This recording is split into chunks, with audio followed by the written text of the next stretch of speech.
Jeremiah 23 and Hood, talking about Columbia, Noriega, corruption in the South. Corruption in Columbia. Lopez Mickelson says judges like the one in the Ochoa case face an unusual dilemma. It happens that they have threatened at the same time they have bribed. They have no truth between accepting $500,000 of the short. Where's the decision? This is where bribes, the people that had to help Moses, you could not take a bribe. Okay? You had to hate bribes and hate covetousness to be Moses' help. Micah 2:1-2 said, "Woe to those who devise iniquity and work out evil in their hands. At the morning light they practice it, because it's in the power of their hand. They covet fields and take them by violence, also houses and seize them. So they oppress a man and his house, and a man and his inheritance. Therefore, thus saith the Lord, behold, against the family I am devising disaster." Now, the law of sowing and reaping always causes disaster to come to those that sow and reap. The drug thing is over with. It seems like we're reaping something from something somewhere else. If you can't stop this armies, we can't send a plane in there today. I don't believe I think Colombia's fronting on. The cartels just went away, FARC and them. Come on, man. Let's be real. If they're shooting judges, if they raided their courts and killed 12 of them and took over the place, there's a lot of power down there, man. Now, of course, now it's a little bit different, but don't tell me all this money and all this stuff has just went away. When we see the mayhem in our inner city black hoods, where the guns and the drugs are, we see it very clearly. We see Seattle and the cities which are being devastated. I would think if America looked the other way on that, when they saw the crack bringing genocide to black neighborhoods, why wouldn't they stop it then? All these other plagues could be aftermath. You can't allow a whole society like communities like Detroit, Michigan, with General Motors pulling out of there, and the heroin's coming right from South America, coming from Afghanistan or whoever else is doing it, and don't do anything about it, and allow those people to go down. Well, then you could have sown the wrong seed if you took a bribe and looked the other way. Today, there's nothing going to come out of the drug situation, but more drugs, more mayhem in our inner city. That's about it. And it's a shame that this could be an invasion of an army unseen because of seeds sown way back in our past. Maybe we should ask God, what is the root sin of this country? What's the root sin? And you're probably going to find oppression somewhere up under there. I'm not saying it is, but I'm saying is that's the one that got all the other nations. Haiti, South America. Now we see Cuba. Come on, man, give me a break, bro. It explodes like a volcano. Agents are left with a difficult decision of their own. Whether to continue risking their lives, investigating traffickers, and simply buy or threaten their way out of prosecution. Why should for the United States to abandon the government of Colombia would be a very bad message. It would be a message to the traffickers that intimidation in fact works. Intimidation cannot work if we are to be successful. But intimidation has forced a change in DEA operations. DEA pilots have not flown an undercover mission in Colombia since 1983. The risk is too great. Instead, the U.S. government is hiring convicted smugglers like Vince to fly DEA sting operations, enabling these double agents to cash in on both sides. When I work for the U.S. government, I'll make all of my expenses, my hotel room and my meals, and the contract ticket. It was only pretty determined, which will be in the vicinity of $40,000, $50,000, $60,000. That's more than most DEA agents make in a year. For Vince, the war on drugs has become an enviable opportunity employer. Danger isn't limited to Colombia.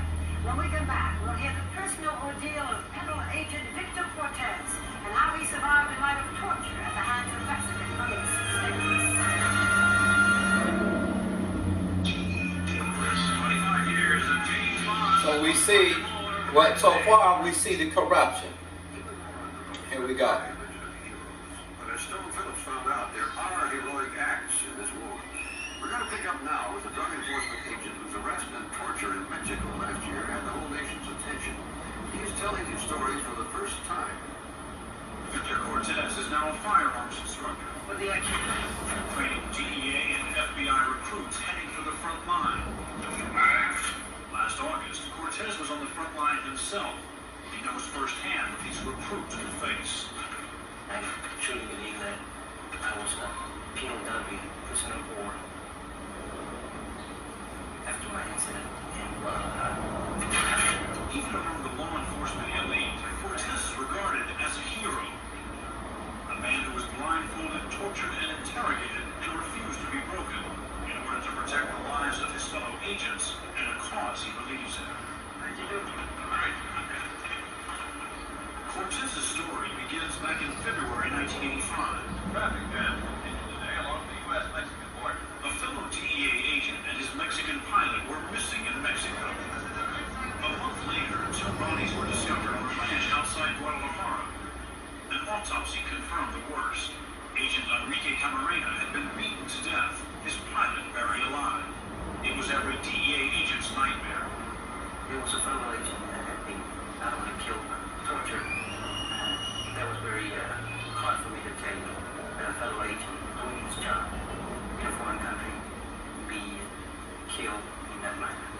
Agent Camarena was tortured, interrogated, and murdered by Mexican traffickers. But what infuriated officials here at the U.S. consulate was the role 6 Mexican police officers are said to have played, kidnapping Camarena and delivering him to the drug lords. DEA's working in Mexico tonight with a Mexican police officer who doesn't know whether he has a friend at his side or a criminal at his side. A police officer who may be hired by traffickers to kill him. Now uncertain who to trust, DEA launched its own investigation into the Camarena murder, and Cortez volunteered, moving his wife Estela and her 2 children from Tucson to Guadalajara. Entering a country where the war on drugs was being waged in the air and on the ground, where Mexican soldiers were hacking away at opium and marijuana fields, and the traffickers were fighting back. The loss of almost 400 Mexican drug agents and the murder of Enrique Camarena proved that traffickers in Mexico were as deadly as their Colombian counterparts. Also keep in mind, 96, 560 tons of heroin. And this in 93, 392, 94, 396 metric tons. A lot of cocaine in distribution of both heroin and the drugs. Yet the border is still wide open today. But Estela supported Victor's decision to go. Like you always think it's not gonna happen to you. So it's just something we both agreed. DEA provided 24-hour security guards at the Cortez's new home, but the guards weren't the only ones watching. Victor and Estela say the traffickers set up their own surveillance outside the house. How do you live with that stuff? Well, just try to be careful and not trust very many people. Despite their caution, the dangers caught up with him 8 months after arriving in Mexico. Victor disappeared. It was August 13th. In Washington, Mexico's President de la Madrid was meeting with President Reagan at the White House. High on the agenda, plans to work more closely together in the fight against drugs. Here in Guadalajara, Victor had spent the morning with a source, tracking down a lead in the Camarena case. They were using the other man's car. They finished in front of this bowling alley. Victor went inside to call DEA headquarters for a ride home, then came back to the car to wait. A few minutes later, a car pulled up behind them. I saw the vehicle approach our vehicle and parked directly behind us, and the occupants remained in the vehicle. And I got a little worried when they started approaching us on each side of the vehicle. The men in the car were plainclothes policemen, officers from the same precinct as those who kidnapped Agent Camarena. Victor got out of the car and identified himself as a DEA agent, a fellow law enforcement officer. But the Mexican police wanted proof, and Victor wasn't carrying any. Why didn't you have identification on it? I explained to the officer that I was working in an undercover capacity, and it was more dangerous for me to be carrying an ID and not carrying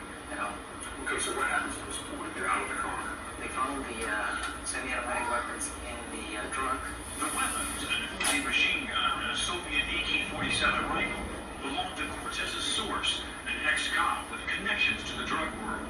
Admittedly, it didn't look good, and the Mexican police officers weren't interested in checking out Cortez's story. So you've told them over and over again, just call, just verify my identity, and they refuse to do it.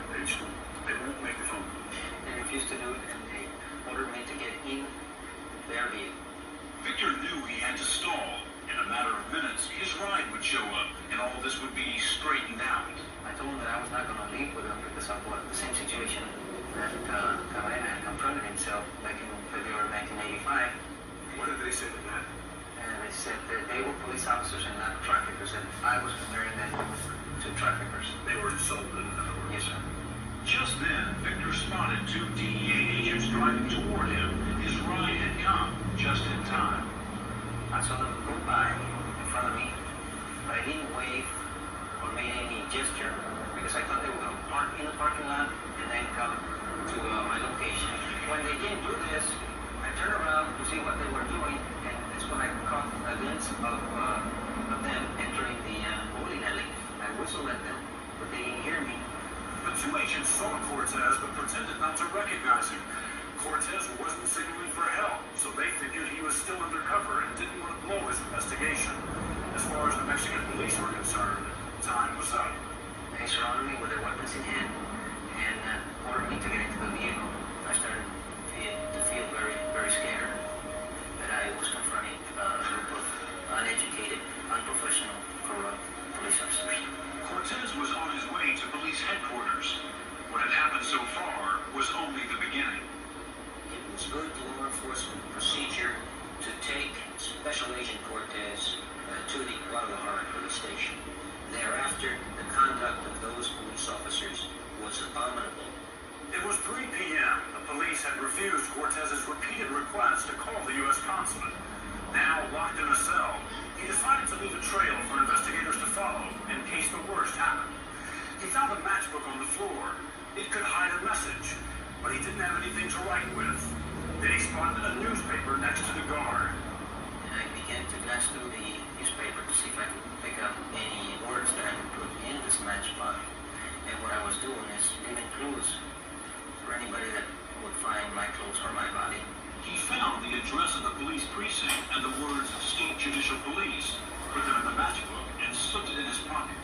By now, a frantic search for Cortez was underway in Guadalajara. Agents called the Cortez home, asking if Victor was there. Estella was 2 months pregnant. Stella, did you have any idea what was going on? Not at all. Not at all. There must have been a sense here in Washington of, here we go again. Certainly was. There certainly was that sense. It was now 5 p.m. Victor was moved from his cell to a small windowless room. He was stripped, blindfolded, and his hands tied behind his back. He could hear other people coming into the room and knew instantly what was about to happen. They were putting their rubber boots on because in some point in time they were going to soak my body with water and apply the electric shocks. You knew about that kind of interrogation. Yes, sir. What did they do to you then? They're kicking me, they're slapping me, they force water on my nose and mouth. What was it they wanted to know? The most important thing was the names, addresses, phone numbers of other DEA agents. Victor Cortez was in fact interrogated about the role of the Drug Enforcement Administration in Mexico, about the individuals who were suspects in the abduction and murder of Kiki Cabrera. And it became very clear to us that individuals within the Guadalajara Police Department were in fact on the payroll of traffickers. So why take down the wall today, 2021, when we know in fact drugs have been 2 big catches recently? And why look the other way? Why not anything we hear about Boca and Colombia? We don't hear anything. Why so silent? So if the Mexican police would go through that, being corrupt, just like LAPD, they found corruption, Compton Police Department concerning drugs. Fact. YouTube it. And this thing has grown since then. No wonder they gave up. They can't even fly their planes down in Colombia. So Colombia is acting now, everything's peaceful. They laid down their arms and walked away from billions and billions of dollars. Well, who's going to fund the communistic bar? Who's going to have their back? You see, they shouldn't be at the blood of black people in our inner cities. That was a wrong day. Unless that thing get made right, this country can't blink forward. And I'll bet you that. How much you want to bet? Because they allow this corruption. Noriega, on down to different things that has happened with all the dang on sanctions and deals that we've done with countries that produce the drugs and everything for profit, like Haiti was, I guess, for France and Spain. Unless we deal with this, things that are hidden, then you can forget anything else, because that's what's causing the problems that you probably see. I'm not saying it's guaranteed. I'm saying that oppression is like a volcano. That's what I'm saying. Wherever you find it, you can believe evil will come because of it. When Cortez refused to answer their questions, the officers dragged in the electrical wires. It was a very excruciating pain. Are you One point, my body jolted. Yeah, Against the concrete wall. And I wanted to lock myself completely out because I couldn't stand the pain. One of these people just put a gun to my head and killed me. The pain was so great, I can't explain to you how great it was. But I can tell you that I wanted to die. hold on. By now, DEA's search was beginning to pay off. Agents found a woman at this taco stand who'd seen Victor ordered into the car. She remembered part of the license plate, and agents started to track it. They kept telling me how stupid DEA was, and they wanted an answer from me. They applied the electric shocks until I gave them an answer. What kind of Jeremiah 23 and Hoods, how foolish would that be? To do the corruption, catch the DEA agent down where the drugs are, and in that country where the drugs are made, and the police department do what they do to him and he get away. The fact of the matter, that is what poor people are up against here in the United States, and especially in the hoods. The destruction is just unthinkable.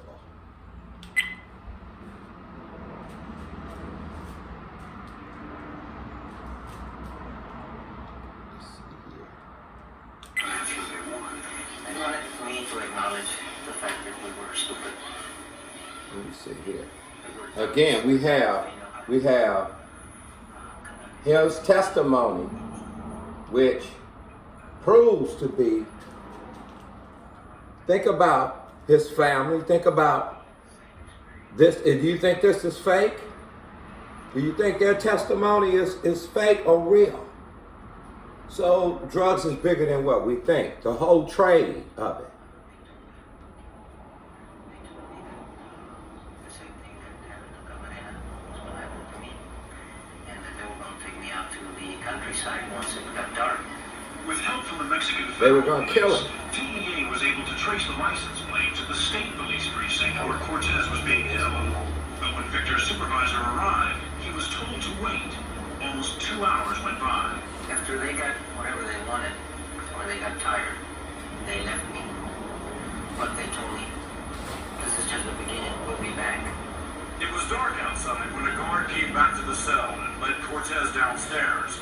He was convinced the officers were about to make good on their promise to drive him into the countryside and kill him. I'm thinking I need to escape. When we got down to the hallway, I began looking around to see where the nearest exit was.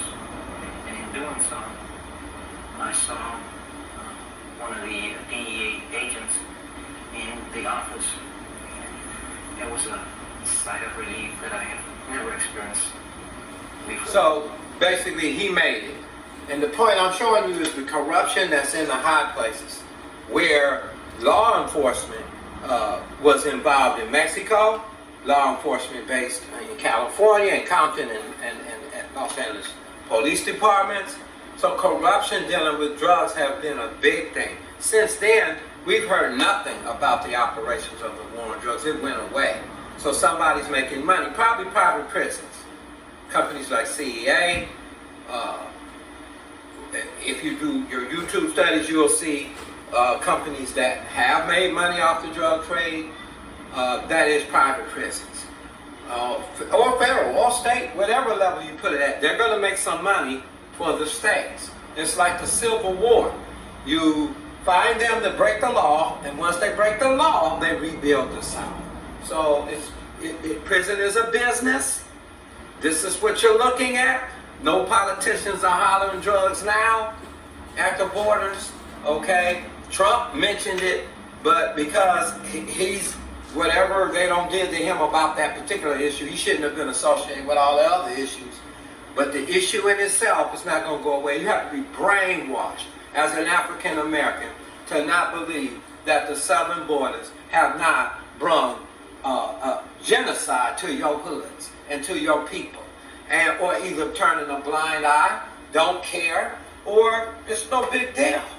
But the fact that if we could do anything about it, we could at least look at it and not believe the Democrats on that the borders are not that serious. We can see Pamela Harris shrugging it off with a laugh. It's not really that serious, but that's the one causing the drugs and the guns that come over those borders and bring the devastation.